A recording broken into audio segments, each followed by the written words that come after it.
A sudden downpour, a desperate young woman, and a chance encounter that would shatter expectations. Riley Morgan, her last $4 clutched tight, was heading to an interview that felt like her final hope. Little did she know, a simple act of kindness was about to redefine her future, entwining her fate with the very company she aimed to join. The gleaming glass facade of Vale Corp loomed, a monument to ambition that mirrored Riley's own fragile aspirations. Inside, the hushed lobby thrummed with confident strides and the scent of success, a stark contrast to the damp, crumpled resume she clutched. As she navigated the polished halls, a figure observed her from behind tinted glass. Ethan Vale, CEO of Vale Corp. He was no longer the disheveled stranger she'd aided hours earlier, but his gaze still held that quiet intensity. He watched, a silent question in his eyes, as the woman who had given him her last sandwich now prepared to face a judgment that could seal her destiny. He said nothing, choosing instead to observe, to learn who she was when she believed no one was watching. The interview began with a fragile dance of hope. Riley, poised and prepared, articulated her skills, her certifications, her unwavering work ethic. Confidence, a rare guest, began to flutter within her. Then came the chilling shift. "We ran a background check, Ms. Morgan," the interviewer stated, the polite facade dissolving. Riley's heart braced. She knew this moment. "It shows a conviction, financial fraud, 2 years served. You care to elaborate?" The air thickened, cold and unforgiving. Without a trace of anger or defensiveness, Riley spoke her truth. "I was 24. I worked for a startup, trusted the wrong person, my boyfriend. He used my credentials. When the investigation came, he vanished. I had no proof, no money for a better lawyer, and I'd signed documents I didn't understand." Her voice softened, laced with a quiet ache. "I went to prison. My mother died while I was there. I missed the funeral. But when I got out, I decided that wouldn't be the end of my story." She detailed her relentless pursuit of new skills, her volunteer work, her unwavering commitment to staying clean. The committee exchanged calculating glances. They thanked her, the words a hollow echo of dismissal. Riley left, shoulders squared, but knowing the truth, she was dismissed. Yet on a higher floor, Ethan Vale pressed a button on his intercom. His command, 2 precise words, hung in the air: "Hold her file." Alone in his office, the city lights a distant blur. Ethan Vale returned to the manila folder labeled Riley Morgan.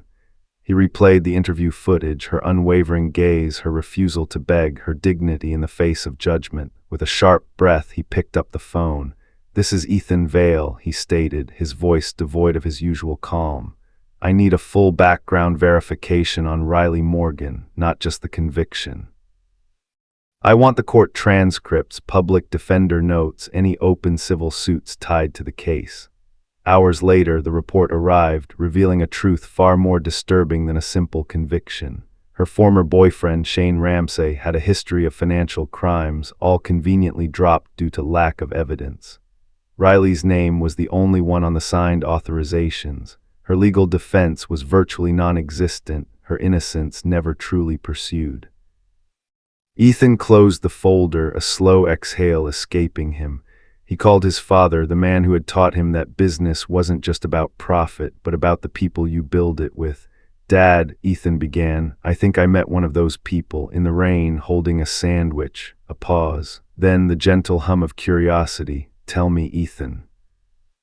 The next morning, the hearing committee reconvened, an air of uneasy murmuring filling the room. Barrett from legal closed Riley's file with a quiet snap. Her answers were strong, no doubt, but the conviction, we just can't ignore that. Monica from HR seemed conflicted, and yet she owned every part of it, didn't deflect, didn't excuse. Davis murmured, "This is Vale Corp. We cannot afford to risk reputation over compassion."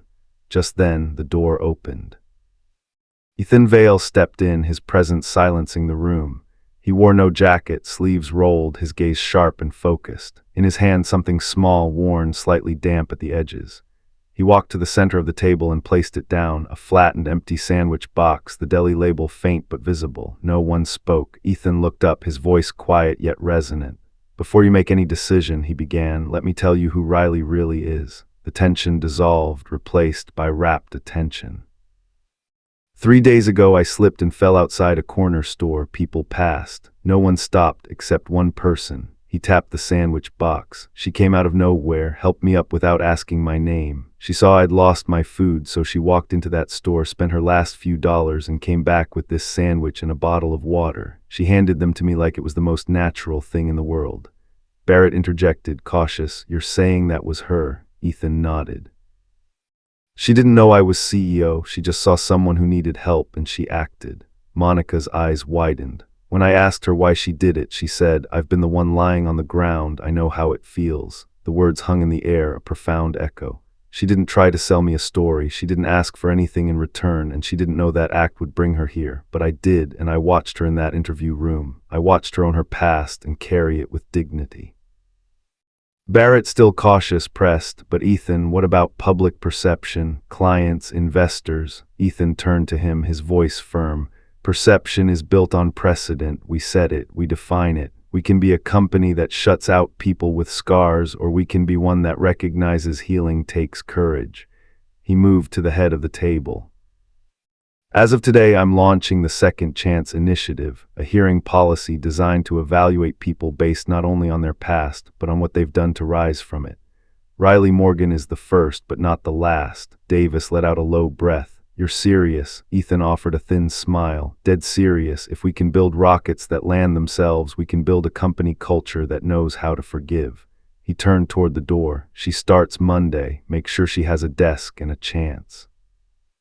With that, he left, leaving behind the empty sandwich box and a profound choice for those still sitting in the room.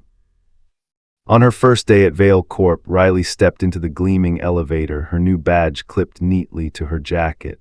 Nerves coiled in her stomach. As the doors opened, whispers followed her. She wasn't just the new hire, she was the one with a story. Some looked with curiosity, others with discomfort, a few with judgment.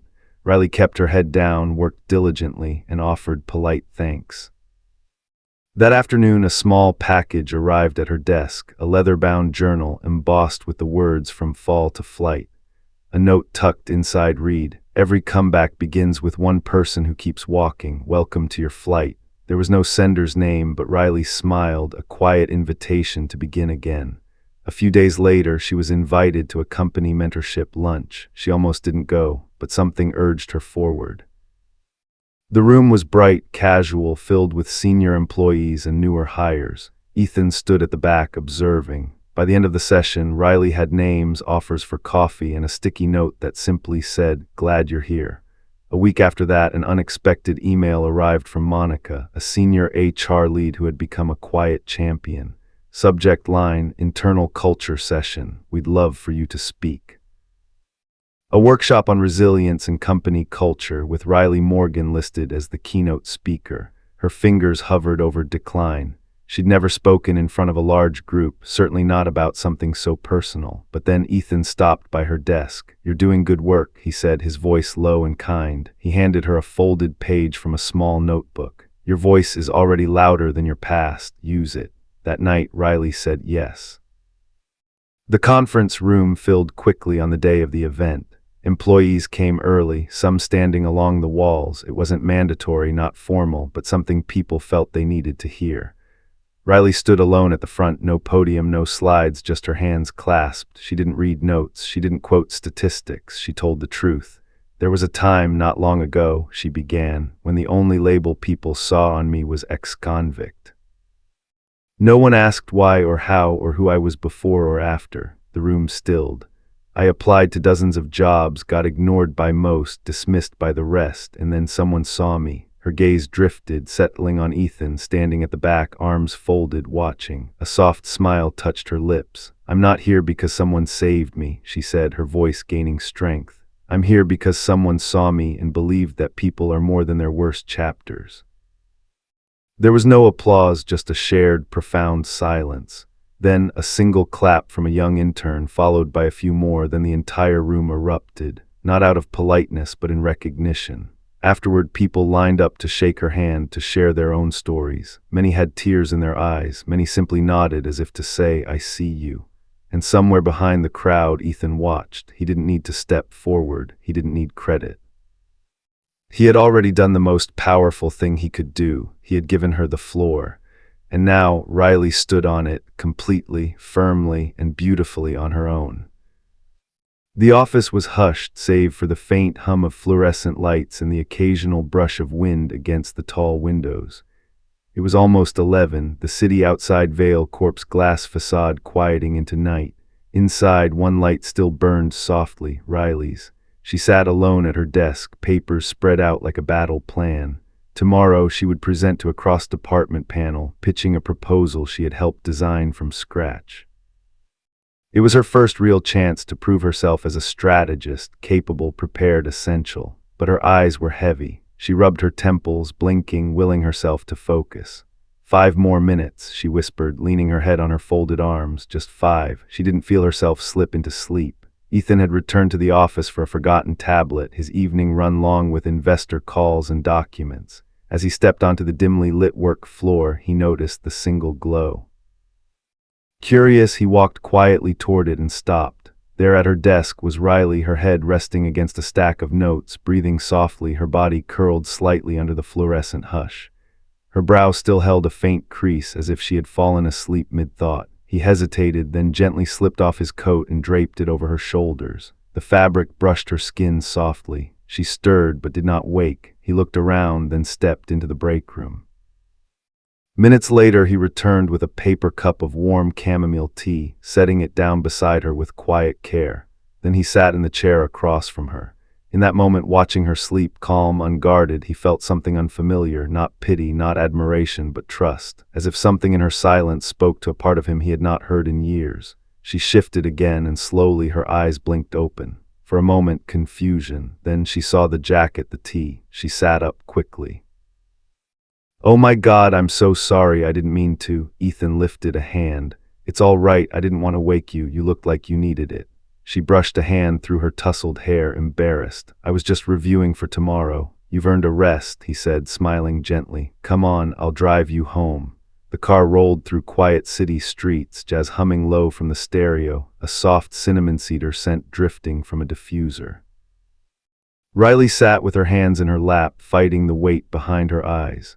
"You can rest," Ethan said, eyes on the road. "We've got a while." "I'm fine," she replied softly, but 5 minutes later her head dipped against the seat.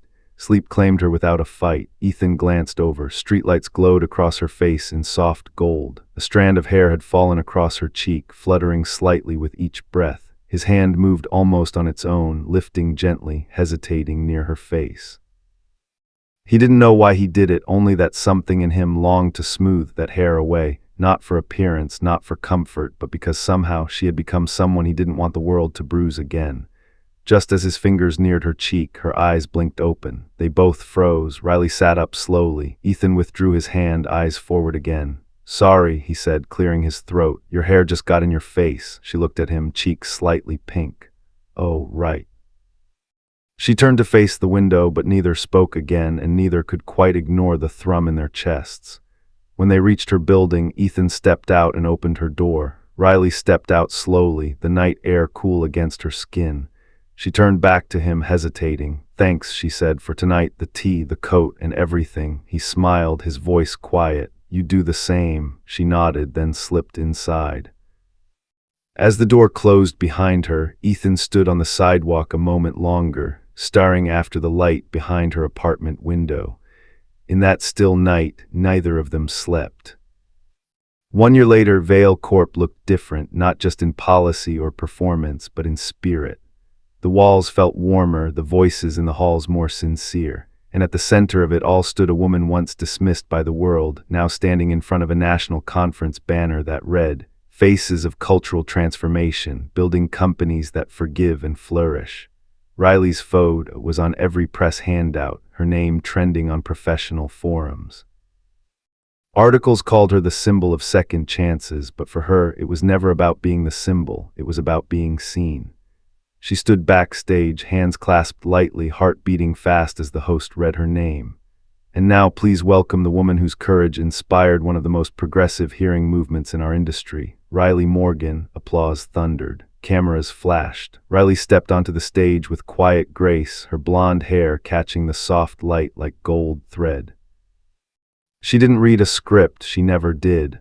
"I used to think," she began, That redemption had to be earned through perfection, that you had to erase every mistake. But what I learned is that true redemption isn't about becoming flawless. It's about building something meaningful from the pieces of what was broken.